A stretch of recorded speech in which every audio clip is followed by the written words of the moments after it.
ও, সাইদুল ভাই, টাকা তো ঠিকই আছে। আপনার পাঁচ আমি চুরি করি নাই। আপনার পাঁচটা আপনি আমার দোকানে ভুলে রেখে গেছেন।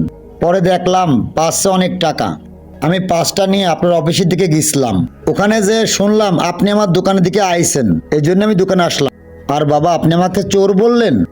মাফ করবেন আঙ্কেল, আমি ভাবছিলাম আপনি আমার পার্সটা চুরি করছিলেন। তাছাড়া আমার পার্সে অনেক টাকা ছিল, তো আমি ভাবছিলাম আপনার ভিতরে লোভ ঢুকে গেছিল। আঙ্কেল, আমার ভুল হয়ে গেছে, আমাকে মাফ করে দিবেন। বাবা, লোভ লালসা, টাকা বেশি হোক আর কম হোক তাতে আমার কিছু যায় আসে না। 1 টাকা হোক আর 1 কোটি টাকা হোক, লোভ তো লোভই। আর আমি বেমানি 1 টাকা কোনদিন খাইও নি, খাবও না। ইমানদারির সাথে জীবনে যেটুকু সময় কাটাইছি বাকি সময়ও কাটাবো। বাবা, আপনাদের কোনো দোষ নাই, এই সমাজটাই এইরকম। আমাদের মতো মানুষকে চোর, বেঈমান, বাটপার, চিটার বলে থাকে। কারণটা কি বাবা জানেন? আমরা গরিব।